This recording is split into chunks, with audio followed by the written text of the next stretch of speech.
Hi friends, I hope you've been enjoying this weekend. It is August the 2nd. We are now in the month of August. It's unbelievable. It seems like time's just going by really fast. I ended up staking up my tomato plants. My cherry tomato plant was bent over and it has some cracks in the main trying to think of it, the main stem. And I didn't think it was going to last until the tomatoes ripened up. There is actually on the second lowest bunch of tomatoes, there's like about at least 5, but usually about 7 or 8 tomatoes in a little bunch. In the second bunch, there is one tomato plant, one tomato that is reddened up, so it should be ready in a day or so. That's the Super Sweet 100 cherry tomato. The Golden Jubilee, it is about 6 feet tall. They've grown over their cages. They got too tall. If the cherry tomato was all straightened out, it kind of flopped over and curled that back up again because it's trying to get the sun like sunflowers. And I was afraid that with the cracking of the main stalk it wouldn't make it. So there was 2 hooks in the gutter, and one was attached to the actual part of the apartment. And I stuck the cherry tomato on one, and I used some rope to stick them up there so they will stand up. So the cherry tomato would have been about 7 feet tall, and the Golden Jubilee, the yellow tomato, would be about 6 feet tall. It hasn't shown me any indication that it even has tomatoes on it. It had bloomed out finally. It was the last of my 3 to do that. My Mr. Stripey is downstairs next to the front door. It acted like it wasn't getting enough sun, so I ended up moving it down there. It was very heavy with all the dirt and the plant and the cage in it. It has not reached over the top of the cage yet, so it is the slowest growing ones. It actually bloomed before the Golden Jubilee, so I don't know what's going on with those. But the cherry tomato is fine. Now, I have grown a tomato in a pot before I was married. I had an apartment and I had a pot, and it was close to the wall, so it was getting a little bit of the morning sun, and that was it. And it ended up going up high and went over the little light next to the door and actually hit the ceiling and was coming back down. And I got I think I got about 5 tomatoes off of it. Last year we put them in the dirt back here, and the dirt was like cement. I could barely get it in there. And they didn't do well at all. Some critter came along and chewed off, really slaughtered the cherry tomato, and we were lucky to get about 5 tomatoes from that at all. It was like, it wasn't even 5 feet tall. None of them really went over the top of their cages. We had a better boy, and I told my husband that was the worst boy because I don't think it ever bloomed out. And it was just a green plant, and I was very disappointed. The one Mr. Stripey we got, it was probably about that big around, maybe two $half sizes together. And I went out because it was kind of yellow, and I noticed that it was rotten. What I should have done then was save the seeds from it, but I did not. So that's my tomato tale. So now I'm going to get into reading to you. I thought I'd read to you about Joseph's new coat. And this story is found in Genesis 37. It is one of the last 2 stories in book 1. I'm going to save baby Jesus for Christmas because this is the way I do it.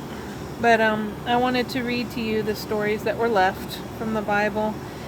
And in order. So we did the when God washed the world, about Noah's flood, and it showed Adam and Eve there.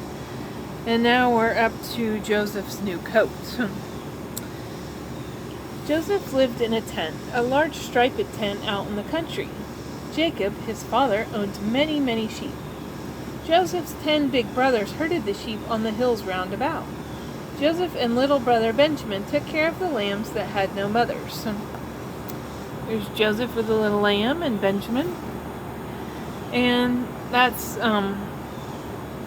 probably whoever wrote this story was kind of going back to Joseph and Benjamin. Their mother died when Benjamin was born. Jacob was the father. You remember Abraham? Well, he had a son named Isaac when he was old. He and his wife, he was about 100 and his wife was about 90. You won't see many women today at 90 years old having a baby. Usually have them anywhere from late teens to about 40, sometimes 50, but definitely not 90. So they had Isaac, and Sarah died before Isaac was married, and Abraham sent off for a wife for Isaac. And he found Rebecca, which that's who I'm named after in the Bible. They found her at the well. She offered to water his camels, and she ended up going back with the servant Eliezer, and she married Isaac. And they had twins, Jacob and Esau. Esau had two or three Canaanite wives. They married idols. Jacob, remember, he tricked his brother out of his birthright, first with a pot of stew, and then he and his mother tricked his father when he was blind. So he really tricked Esau twice. And then he had to run to his mother's relatives, which is actually his mother's brother, his uncle, Laban. Rebecca's brother's name was Laban. And so he went to his Laban, and Laban had 2 daughters. The older one was Leah, and the younger one was Rachel.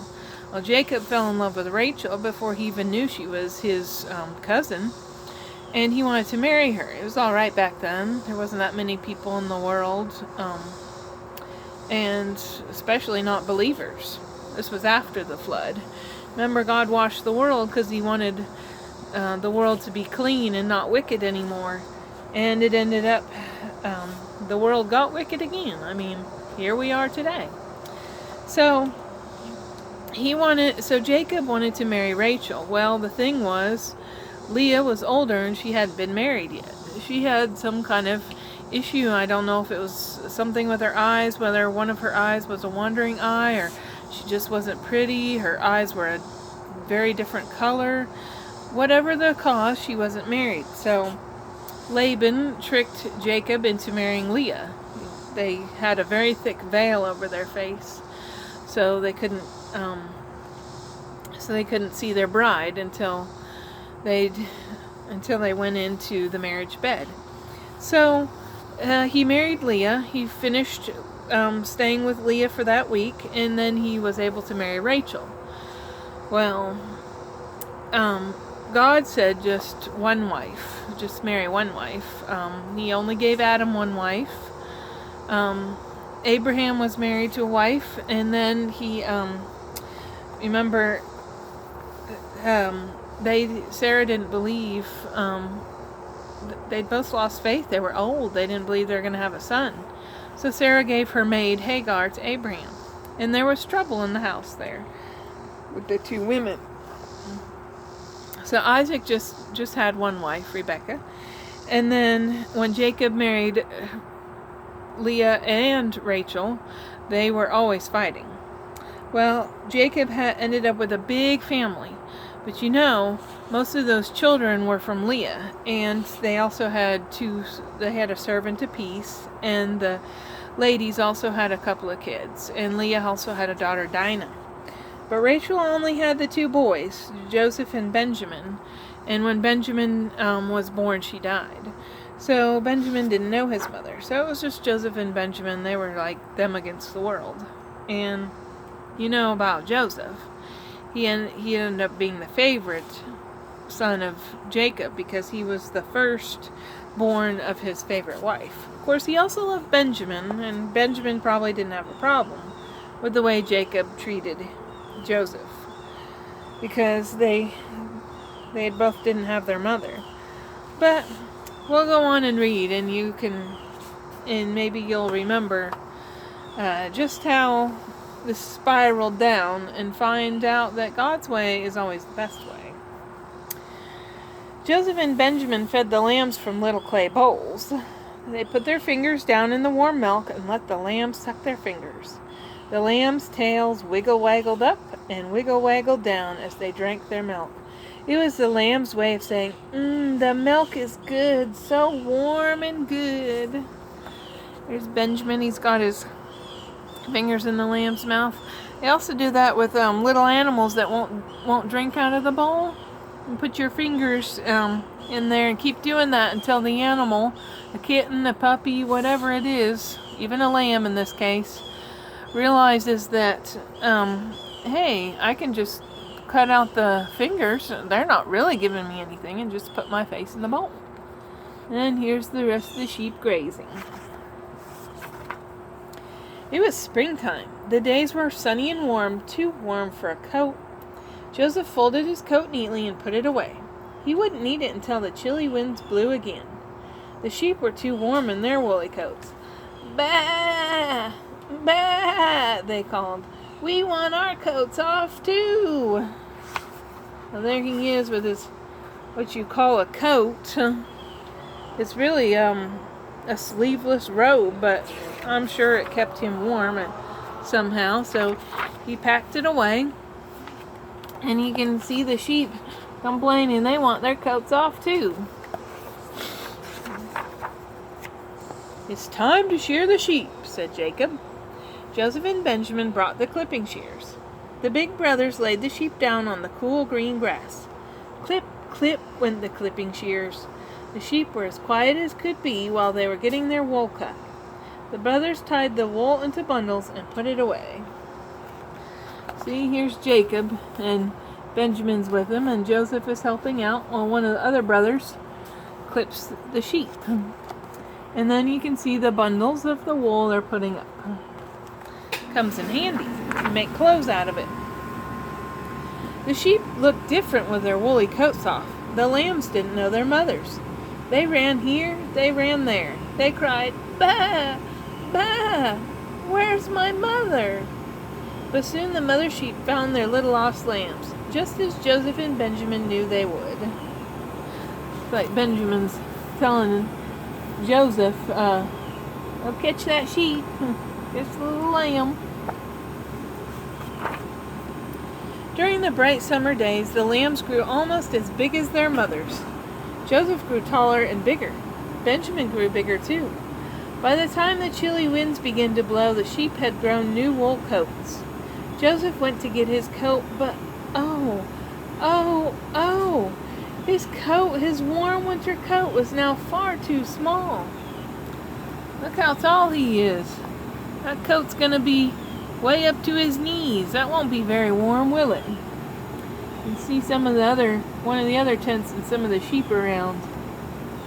I think that their tents had sides so they could pull them down at night. Otherwise, it wouldn't be much of a warm tent. When it got really cold, I think they put the sides down. "Go bring a bundle of sheep's wool," said Father Jacob. "We'll make you a new coat, a coat of many, many colors." You know where this story's going, don't you? Joseph brought a bundle of wool. He brought the color pots. They colored the wool red and yellow, purple and blue, orange and green, and some they made black. See, they're pretty color pots here. And the wool here, and Jacob has some orange. And you see in the background, somebody's got Joseph's old coat. Maybe they can wear it. They twirled the wool on smooth spinning sticks and made it into fine wool thread. Jacob twirled, Joseph twirled. Twirl, twirl, whirl, whirl, went the spinning sticks.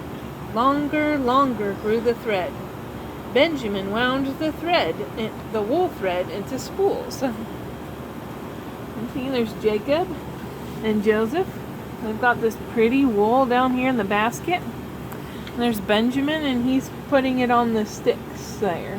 He's wrapping it around. Kind of like you would when you take your wool out of a oblong chunk, the way they sell it in the store, and then you put it on the ball. He's putting it around the sticks. You can see a couple guys hanging out in the tent, and they're under a tree for shade. Joseph set up the weaving frame under a spreading oak tree. See, he's got some shade. I moved my chair. Up and down, up and down. Jacob wound the frame with the wool thread. Then in and out, through the threads he wove a blue stripe. In and out went the weaving shuttle. Green stripes, purple stripes, orange stripes. Day after day, Jacob worked until Joseph's coat was just the right size. And you think it's funny when guys do crafts, but look at this. The guys did them too. He's got him a nice pillow to sit on for his posterior sake. He's making this beautiful coat, and Joseph and Benjamin are watching. A couple ladies in the tent back there. Isn't that a pretty coat? Joseph tried on his new coat of many colors. Joseph in the coat of many colors. It was long like a man's. It had sleeves. It fits you, my son. There's a bug. It fits you, said Jacob, well pleased with their work.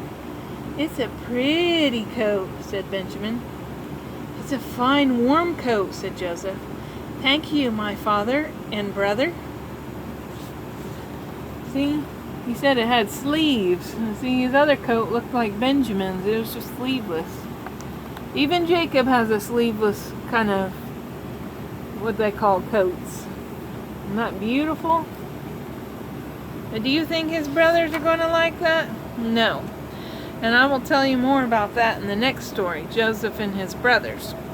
That's found in Genesis 37 and 38. So if you want to get ahead of me and read, you're more than welcome to it. And I hope you are enjoying these videos. I like to do them. I hope it's blessing somebody out there in the world. Trying to do what I can.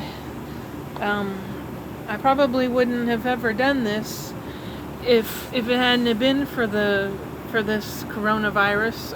Actually, I had been thinking about doing a YouTube channel for a while, but I didn't know if what I would do, if I should start one, and if I wanted people to be looking at me.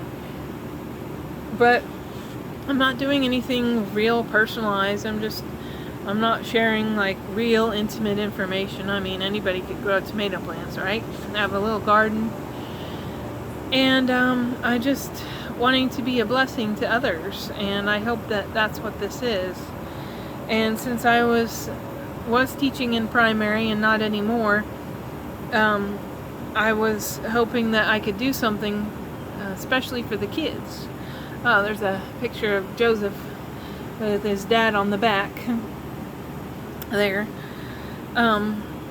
So I hope it's a blessing, and please let me know if you really enjoy these in the comments if anybody's watching. So I'll try to continue doing them.